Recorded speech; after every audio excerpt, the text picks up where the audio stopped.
Fala galera, tudo certo? Começando mais um Indaiatuba Podcast.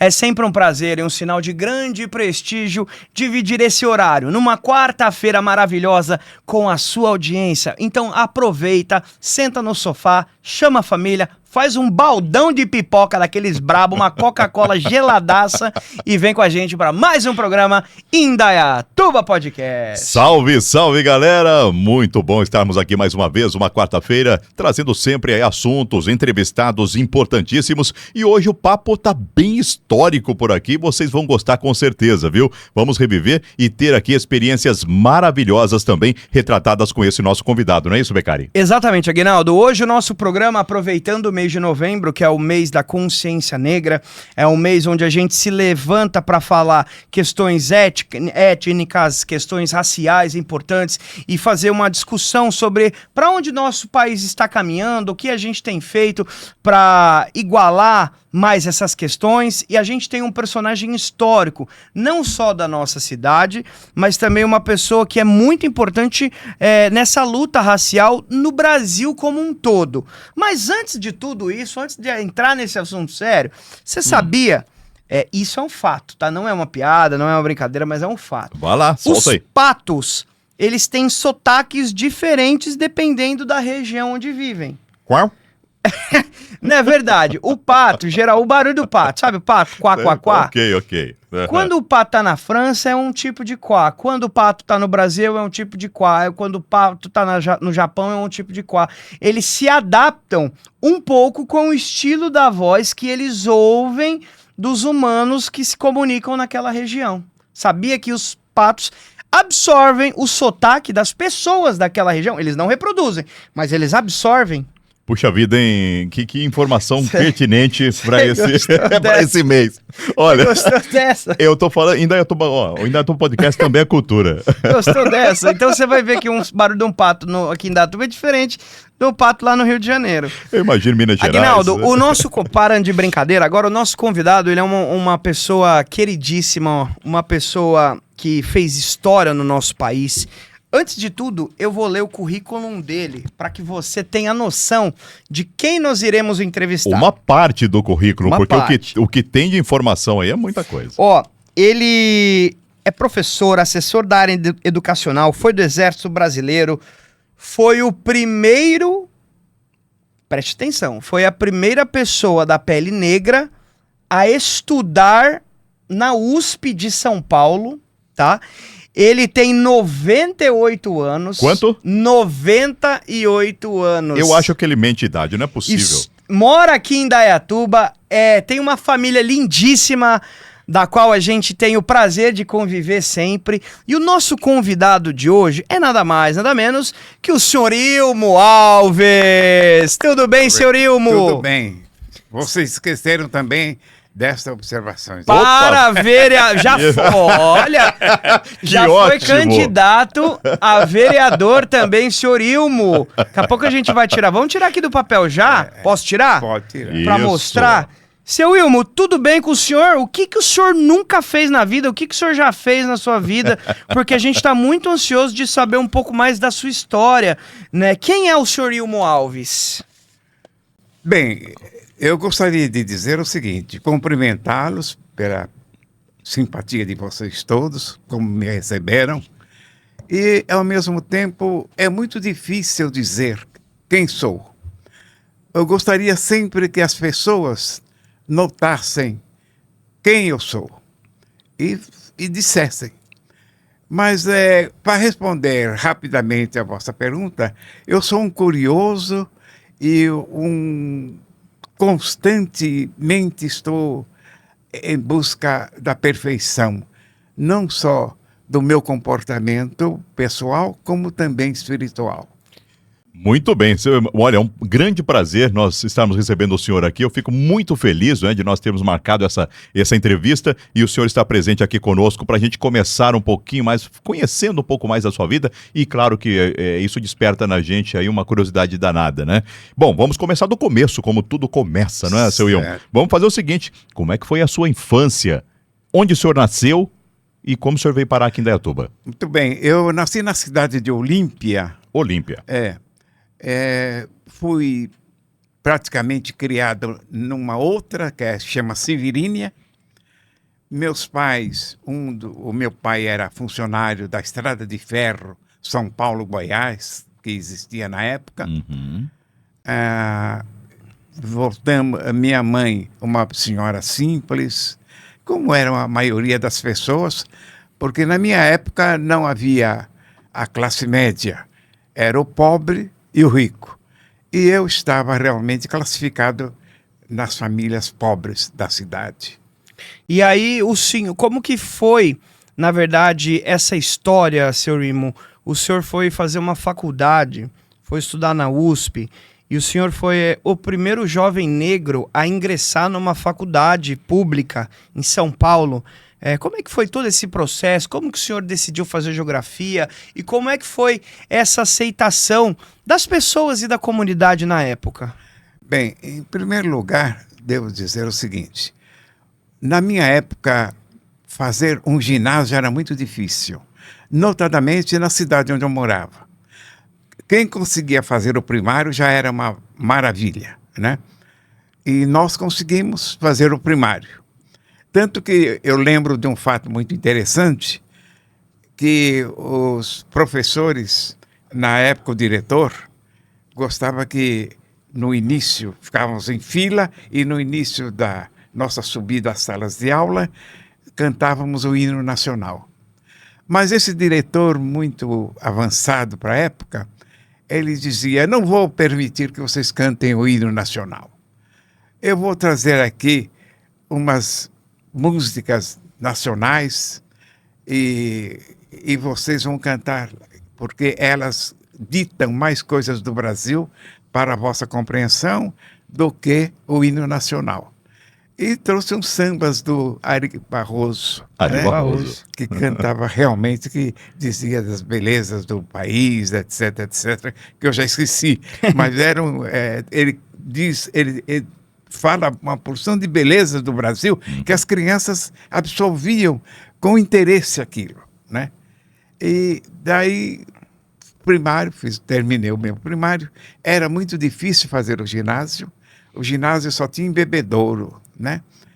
E aí fiquei no ginásio, no primário, trabalhando, mas sempre com os olhos e ouvido, né, preso àqueles que estavam progredindo, porque saíram da cidade de Severino, de Olímpia.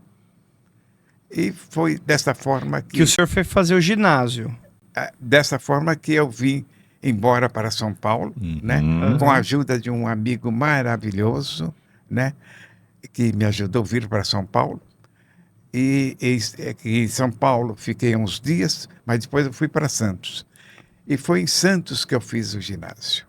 Né? E aí fez o ginásio, como é que foi? O sinal de muito orgulho ao concluir o ginásio? Ah, muito. Nossa Senhora. Aliás, perdão, eu estou cometendo um erro. Não foi em Santos, eu não fiz o ginásio, eu fiz um cursinho técnico. Um cursinho técnico. Do que o curso técnico? Era para trabalhar em pensão, sabe? Para você podia ser um garçom, que não tinha esse nome na época, né? Um lava-pratos, etc. Aí e fiquei nesses anos, uns 2 anos em Santos. Depois é que eu vim para São Paulo. Em São Paulo é que eu fui fazer o ginásio. Um ginásio maravilhoso, né? O ginásio era 5 anos, né? Você estudava, entre outras matérias tradicionais, você estudava latim. Latim? Latim. Você estudava espanhol, inglês, francês, no ginásio. E fazia um cursinho de taquigrafia e datilografia. Para sair com diplominha de auxiliar de escritório. Muito bem. Que tinha uma importância fantástica, né? E aí, como é que foi a decisão de fazer uma faculdade? Bem, esse trabalho esse ginásio que eu fiz, eu passei a trabalhar numa alfaiataria. E nessa alfaiataria, eu trabalhei numa das melhores casas de São Paulo, do Fux, que é parente desse ministro atual. era a casa de modas mais importante. Eu não posso esquecer nunca, porque ali eu despertei para muitas coisas interessantes, né? Então... E o senhor aprendeu o ato de alfaiataria também? Aprendi também. Opa!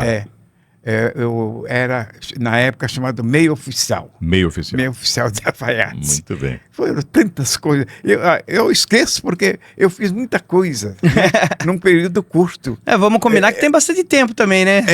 Porque é o seguinte, quando eu via que aquilo não estava bom, eu passava para outra.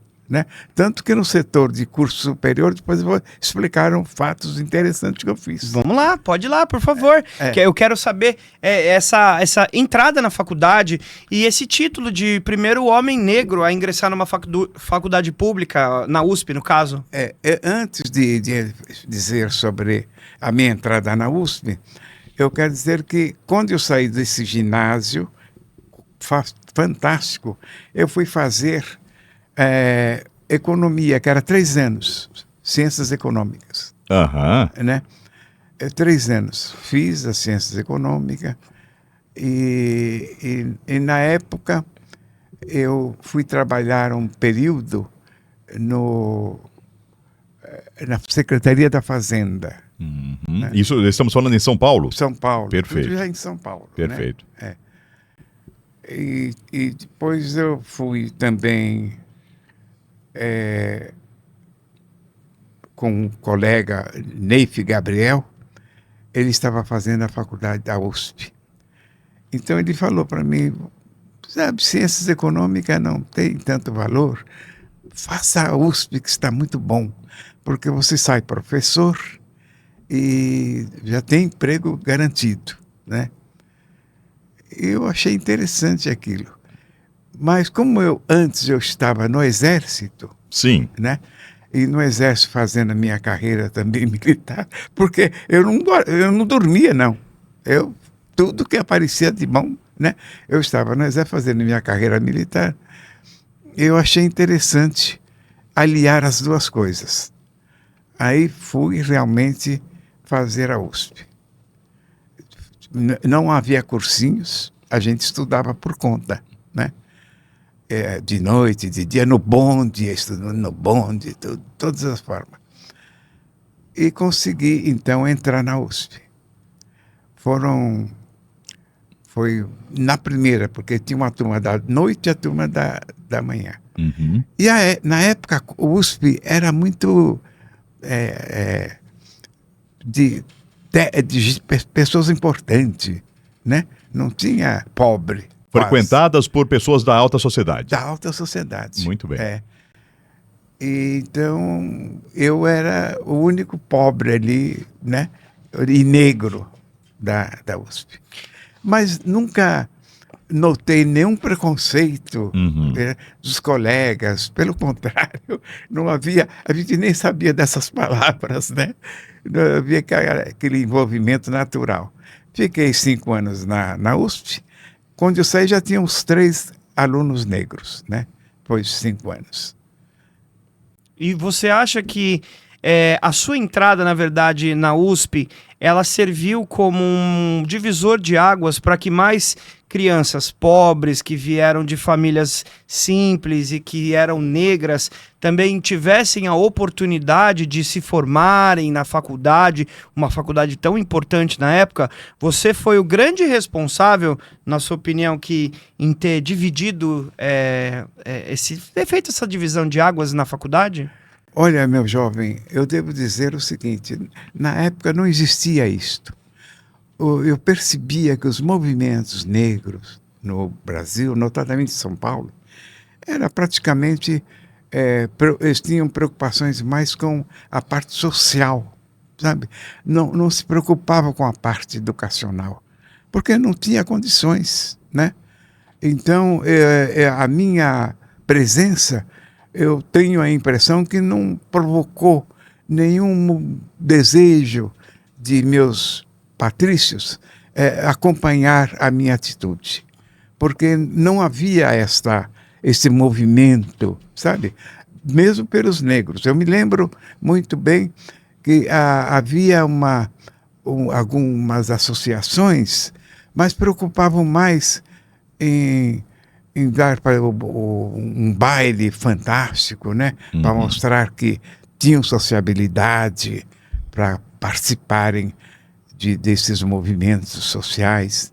Eles se preocupavam muito também, que eu percebia, com o problema de clubes, né? O clubezinho para ir nadar, sabe? A população era pobre, né? Podiam ter desejos, mas não havia possibilidades disto, né? Havia movimentos, né? Mas muito pobres, muito fracos.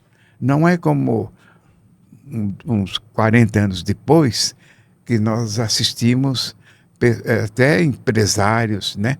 Eu tenho um livro onde traz uns 20 empresários negros, né? Passava despercebido isto. Agora estão mostrando todos esses trabalhos dos nossos empresários negros. É porque talvez eu imagine que não, se você não sentiu esse tipo de preconceito dentro da faculdade, porque não era difundido dessa forma, mas eu imagino que tenham acontecido outras situações, como a dificuldade ao acesso à educação, como dificuldade ao acesso ao emprego, ou, por exemplo, não existia a igualdade de oportunidade entre as raças. Eu acho que deve ser nesse período que as coisas começaram a avançar. E por isso que, por mais que o senhor, de uma forma muito humilde, não reconheça o seu ingresso à faculdade como histórico, para quem observa de longe, percebe que isso foi um marco importante para o Brasil, né? O senhor, claro, né? A gente nunca consegue perceber todas aquelas conquistas que a gente conquista, até de forma mais singela, mas o senhor, com certeza, é uma peça fundamental na história dessa igualdade racial no sistema educacional do Brasil. Tanto é, até aproveitando, né? Claro que o senhor reconhece isso, que o senhor olhava ao lado do senhor, né? Dentro, por exemplo, de uma USP, somente o senhor, né? Com a pele negra ali, que fazia parte desse histórico momento. Ou seja, com certeza o senhor foi referência, sim, para muita gente. Bom, eu tenho a impressão que vocês estão circunscrevendo a minha influência como aluno da faculdade. Mas eu tenho a impressão que eu influí mais nesse sentido como professor. Perfeito. Como professor, eram poucos negros, né? E eu sentia realmente uma recepção muito boa dos alunos, né? Colegas. Eu pude desenvolver ali um trabalho muito bom quando chegavam os alunos negros, de mostrar a eles a valorização da cultura. Perfeito. Isso eu fazia constantemente. Isto pode ter influído bastante. Eu me lembro até de um japonesinho que não havia aquela história do Estado dar livros, cadernos, né, para os alunos pobres. E eu me lembro de um japonesinho pobre, que era coisa rara. Eu dava todo mês um dinheirinho para ele comprar o caderno que faltava, o livro. Como fazia também movimentos com alunos pobres, que tinha pobres negros, pobres brancos. Eu não importava com isso. Ali eu realmente difundi um movimento de simpatia entre eles, muito grande, muito boa, que eu não posso esquecer nunca. Seu Wilma, o senhor lecionou em escola e também faculdade. Perfeitamente, mas faculdade foi pouco tempo, Pouco tempo.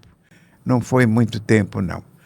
Mas mais tempo foi em faculdade, né, que eu lecionei. Lecionei também durante 6 meses no Colégio Militar, né, que tinha aqui em Campinas, né? 6 meses de substituição.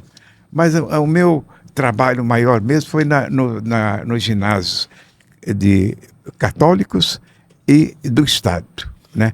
Eu lecionei bastante tempo nesses. E o senhor lembra de algum episódio que tenha marcado na sua vida enquanto professor, algo que envolvesse a um apoio genuíno de alguma pessoa ao seu trabalho e até, de repente, algum tipo de situação vexatória que talvez o senhor tenha passado por conta de ter vindo de uma família mais humilde? Olha, é interessante. A receptividade que eu tive sempre foram muito boas. Tanto é verdade que, após licionar algum tempo, eu fui ser funcionário das delegacias de ensino. Era assessor, né? Na delegacia tinha um delegado de ensino e eu era o assessor. Eu estive também na Secretaria da Educação, aonde ali eu senti muito o prestígio que devotava à minha pessoa o secretário da Educação. Tanto que eu pude, devido a esta possibilidade, simpatia, eu fui escolhido para ir representar o Brasil na Venezuela, na Colômbia. Em Bogotá. Perfeito. Em Bogotá. Perfeito. Fui representar o Brasil lá. Então, eu sempre fui um professor, tive um período de trabalho como professor, depois fui mais assessor, né? De delegado na prefeitura. Na prefeitura. Não, no Estado. No Estado? No Estado. A passagem do senhor foi na Assembleia Legislativa do Estado de São Paulo, né? A LESP. Isso também, Como assessor. Como assessor. Perfeito. Né? Eu fui assessor de 2 deputados, Farabolini Júnior e do Ricardo Izar, né? Que me deixaram... e também um de Araras. Meu Deus, que Patrício, o grande médico, deputado, um ser humano fantástico de Araras, né? Foi deputado. E na época, inclusive, eu trabalhei num período que tem um vereador aqui que trabalhou no mesmo período que eu trabalhei na Assembleia, o tal de Cebolinha. O Cebolinha. O decano da Câmara Municipal. Nosso amigo Cebolinha. Perfeitamente. Nosso amigo. Pois é, eu trabalhava com um deputado, né, com esse que eu... Oh, meu Deus, é um nome fantástico, eu não consigo lembrar o nome. E o Cebolinha trabalhava com, acho que o Toninho. Que era, Perfeito, aqui na prefeitura. Então, eu, como professor, eu atuei, por exemplo, uns 15 anos. Depois eu fui assessor de vários lugares, né? Vários setores. E sempre ligado à educação? Sempre ligado à educação, né? E foi nesse campo que eu pude desenvolver muita ajuda aos meus iguais. Perfeito. Bom, até aproveitando então que nós entramos no assunto aí da política, né? Eu queria aqui mostrar aqui, deixa eu ver se eu consigo fechar. Vou tentar fechar. Pode ser aqui? Pode ser nessa aí. Vamos ver se a gente consegue aqui. Olha só. Isso aí. Aí, olha só, O senhor foi candidato a vereador também? Em São Paulo, E como é que foi essa experiência? Conta pra gente. Porque eu era assessor na Assembleia, né? E, então, nessa época eu estudava ainda na faculdade. E nós formamos na faculdade, na USP, a associação dos alunos, aquela coisa. E numa época, já no fim do meu curso na USP, escolhemos 2 alunos para serem candidatos. Um eu me lembro que era o Perrone, né? E eu fui candidato. Nessa época eu era assessor do deputado Farabolini Júnior. E então fui candidato a vereador. Peguei o 3º lugar, né? Na época, né? E eu era também militar, né? Como está aí. Tenente. E então foi uma experiência muito gostosa. Mas o senhor foi eleito? Não, fiquei em terceiro lugar. Terceiro lugar. Era muito difícil em São Paulo. Na minha rua Tuiuti, que eu morava, havia 4 candidatos a vereadores. É difícil. E aqui tem uma frase muito interessante que eu gostaria até de ouvir do senhor. Não sei se foi uma escolha do senhor ou do partido na época. Um jovem pobre com ideais nobres. Era meu. Eu era muito desse campo, sabe?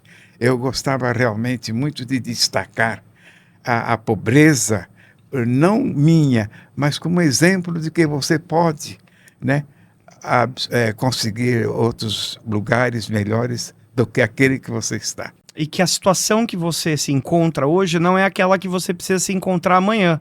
Eu acho que isso é o que inspira. Perfeito. Eu, na época, eu era muito filósofo, sabe? Eu tinha a memória melhor, né? E eu gostava muito de ler filosofia, Nietzsche, Schopenhauer, né? O Holden. Eram meus principais filósofos da época, né? E gostava muito de discutir a vontade, o desejo, né? Que os dois discutiam. Então era... Isso deve ter sido uma grande experiência para o senhor. O senhor se lembra mais ou menos quantos votos o senhor teve? 1000 e pouco. 1000 votos naquela época. Hein, isso é significativo. Que ano, o senhor se lembra que ano foi? Tem aí escrito? Deixa eu dar uma olhada, acho que não tem. Na cédula que não tem. E essa folhinha minha mãe que guardou. Eu não tenho, mas isso foi antes da Revolução, viu? Antes de 64. Antes de 64. Outros tempos, não é? Outros tempos. Bom, alinhando então, falando ainda na educação, que é algo que o senhor realmente fez história vamos falar assim, para o Brasil, porque realmente, né, é uma história muito bacana do senhor de vida. Eu gostaria de dizer também, porque vocês puseram aí o curso que eu fiz de geografia, né? Sim. Esse curso me levou a fazer uma pós em antropologia cultural. Olha! O que seria antropologia cultural? É um estudo que a gente faz da cultura das populações primitivas, né? E nesse período eu tive também a oportunidade de conhecer algumas pessoas indígenas, né? Estive em Boa Vista, lá no norte, né? Entrevistando os índios, para saber da cultura. E interessante que eu aprendi muita coisa com eles, né? E quero dizer alguma para vocês. Por favor. Eu perguntava a eles, como é que vocês descobrem que esta folha ou esta fruta é boa para a saúde? Aí eles disseram, nós não esquecemos dos nossos antepassados, dos nossos ancestrais. Eles é que trazem as suas experiências para formar a nossa cultura atual. Eu achei isso muito lindo. E eles diziam, vocês não sabem, mas as raízes das árvores se comunicam. É por isso que elas têm a força que nós não temos. Quando uma está fraca, a outra ajuda. O que está ausente entre a sociedade branca. Aqui entre nós somos como raízes. Estamos sempre nos integrando. Quando um está fraco, o outro ajuda. E sabe quem nos ajuda muito? As folhas dessas árvores. Tá vendo que bonito? Ensinamento. Isso é muito interessante. E o senhor saiu dessa viagem com outro pensamento. Não, sempre. É uma pena que a idade faz com que a gente esquece muita coisa, né? Notadamente, quando eu tive Covid, esqueci muita coisa. Mas até a Covid o senhor passou? Passei a Covid. 2. 2 vezes? 2 vezes. E isso provocou realmente a questão de 1 ano, mais ou menos. Eu esqueci, a memória Deixa uma sequela nessa parte aí de memória. Mas o fato interessante que a gente aprende com outras, no caso do curso de antropologia cultural, você aprende um número de coisas fantásticas que foram abandonadas praticamente, né? Tem uma outra também que eu quero dizer para vocês, do Lombroso. Lombroso foi um pensador italiano fantástico. E ele estudava a feição do indivíduo. Que isso os índios já faziam, hein? Né? Ele estudava a feição. E pela feição do indivíduo, ele caracterizava se aquele indivíduo tinha tendência para o crime ou não. Né? E o Lombroso foi famoso na época. Mas depois combateram ele porque o punhado de juízes, policiais da época olhavam, não entenderam bem a mensagem que ele queria deixar, né? Eles não entenderam bem e olhavam na cara do indivíduo que era meio feia e esse é criminoso. Era pela feição. Pela feição. Aí o Lombroso foi criticado muito, porque não entenderam a profundidade dessa descoberta dele. Que até hoje eu percebo que sim. O estudo que eu fiz sobre ele, os olhos, né, para mim, indicam muitas coisas importantes. O aperto de mão me indica também muitas coisas importantes. O andar também. Essa parte que eu esqueci o nome. Sobrancelha? Não. Nossa, a parte da testa mesmo. Da testa que quando fica franzida. Me ensinou também muitas coisas. Então, e assim como a fala também, né? Então a gente realmente tem a felicidade de ter vivido no meio de tudo isto, o que me permitiu estar aqui com a minha idadezinha livre e bem. Repita por gentileza qual idade o senhor está atualmente? Eu quero dizer o seguinte: nós temos 3 idades, né? Há um cientista francês, não, inglês, que ele diz o seguinte: nós temos a idade física, a idade mental e a idade espiritual. E realmente é isso. Você encontra pessoas adultas, né? Como eu tenho meu filho Aguinaldo, o Aguinaldo, meu filho, ele é sempre um adolescente, né? Apesar de ter a idade que tem. E tem outros que não mostram a idade, são sempre jovens, que eu não quero estar nesse meio, né? Mas são sempre jovens.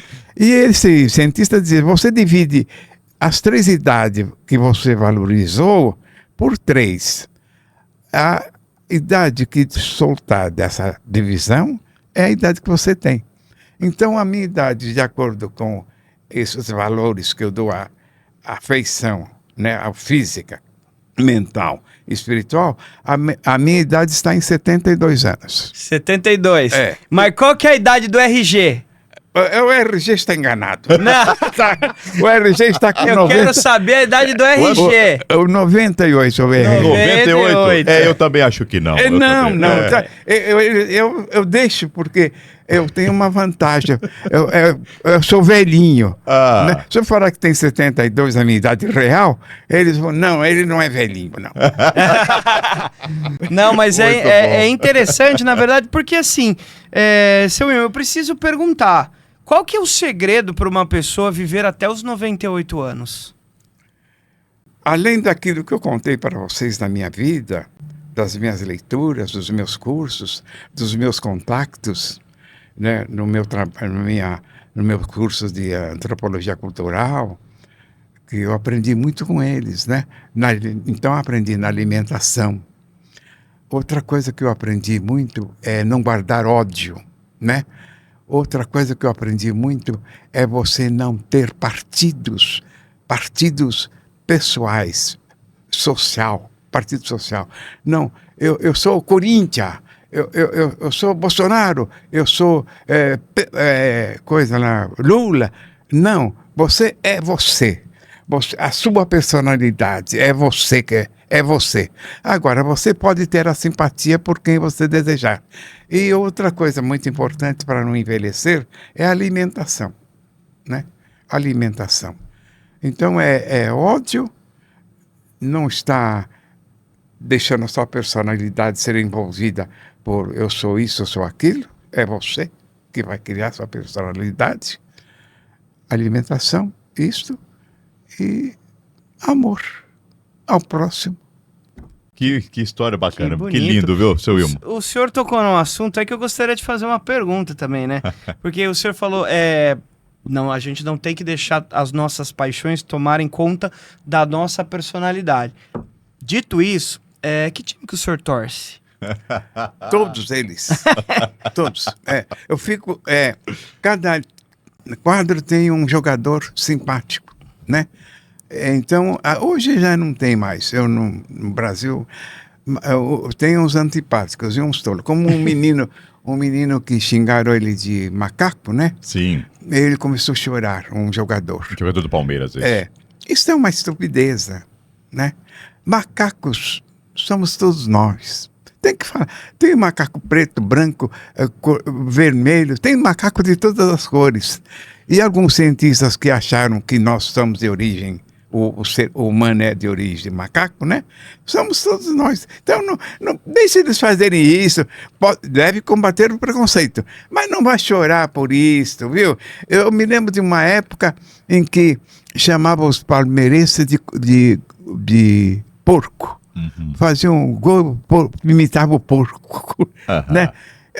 Olha, uma das coisas que eu sempre digo, o humano, ele tem preconceito de tudo. O que é diferente, ele tem preconceito. Então nós temos preconceito das religiões, da política, do homofóbico, do social, do estético, né? Esses preconceitos todos nós temos. Se um é gordo, você não quer. Minha filha não vai casar com aquele que é gordo. Se é isso, se é aquilo. Nós temos isto. O humano não passa disto. Eu não tenho esperança que um dia nós não vamos ter Nenhum tipo de preconceito. Práticas de preconceito. Né? O racismo foi criado no século XVIII. Né? Que não existe, é uma bobagem, né? Mas aí aproveitaram isso para escravizar aqueles que eram diferentes. Mas olha, muitos desses que escravizam hoje são descendentes de antigos escravos. Uhum. A Europa, os países que ocupavam outra, tornava as mulheres poidoras de homens, né, de filhos, e os homens eram escravizados, né? Então o humano sempre foi dessa forma. Mas o senhor simpatiza com algum time? Com o Corinthians, com o Palmeiras, com o São Paulo? Eu, quando mais jovenzinho, eu era São Paulino. São Paulino? Depois, quando fiquei mais ou menos por causa do PLE, fiquei santista. Santista. E deixa eu te perguntar uma coisa. Em 98 anos, que é a idade aí do RG, mais em 72 da idade verdadeira, eu gostaria de saber, o senhor chegou a assistir ou ver o Mundial do Palmeiras? Ou não chegou a ver? Não.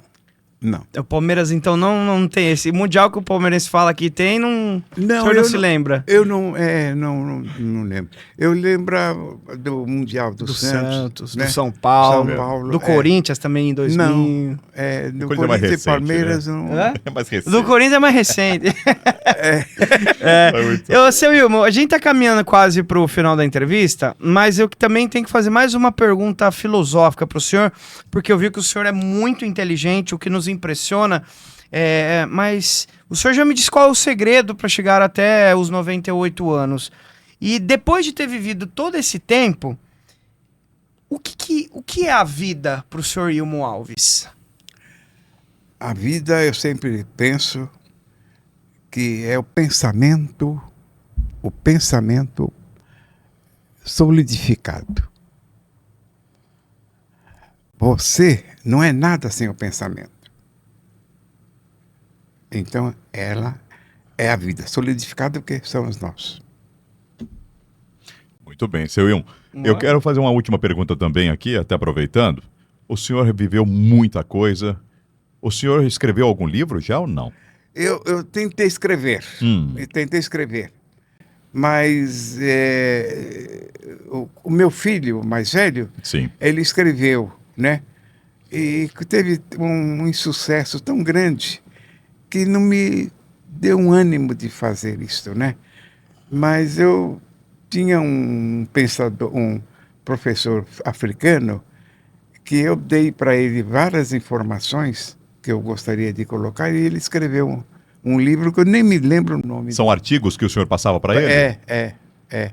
Não, mas Algumas vamos coisas. resgatar isso também. Eu acho, vamos fazer o seguinte então, já vamos criar uma expectativa aqui, porque eu tô vendo o senhor está muito forte para ter a idade que tem, realmente o senhor é fora da curva, vou falar assim, porque o senhor é uma pessoa realmente diferenciada. E com certeza cabe um livro aí para a gente poder estar pensando, hein? O senhor colocar essas experiências que o senhor teve, né, para futuras gerações que com certeza pesquisarão muito aí sobre a vida do senhor. O senhor é muito bondoso, eu não creio. O senhor é modesto. Ô, seu Wilma, aproveitando até a tecnologia que nós comentamos há pouco, qual que é a sua atuação hoje, se o senhor usa ou não, por exemplo, um celular, por exemplo, ou onde é a fonte hoje para o senhor buscar informações? Bom, os jornais na televisão eu não deixo mesmo, né? Assisto todos eles correndo, ponho no um, ponho no outro, Entendi. sabe? E leio muito jornais, né? Leio muitos jornais. E estou lendo agora um livro do Holden, né? Um filósofo brasileiro, do Holden, que eu estou gostando muito, interessante, que ele divide o humano em 3 categorias, né? Ele divide o humano, ele é um filósofo, ele divide o humano em místico, cósmico e agnóstico, né? Cada um desse grupo tem um comportamento, né? O agnóstico não crê em nada, e para ele é o finito. Já o místico já olha um pouquinho mais no infinito, né? E o cósmico é a filosofia, une o finito, une o místico e une também esse terceiro que eu falei, né? O cósmico. O cósmico, ele une os dois e ele espera que a humanidade passe a viver dentro desses dois comportamento humano, Certo. místico e cósmico. É né? muito interessante. Né? Muito bom, muito bom. Legal, feliz. O místico e o cósmico. Porque ele acha que o cósmico vai dominar um dia o relacionamento humano, né?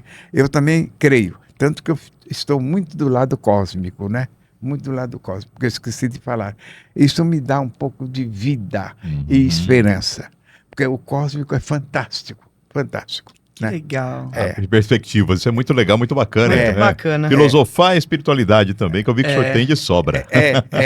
Porque nós pensamos assim, morre, o espírito vai para lá, o espírito vem para cá. Não. Primeiro que nós trazemos, desde os primórdios, elementos genéticos dos nossos antepassados. Né? Há manifestações de toda forma. Eu quero dizer uma coisinha para vocês. Vocês veem uma criança, às vezes, revelando tendências para música, tem 10 anos, 5 anos, canta, tudo aquilo, fala, nossa, alguém fala assim, é encarnação, e tal.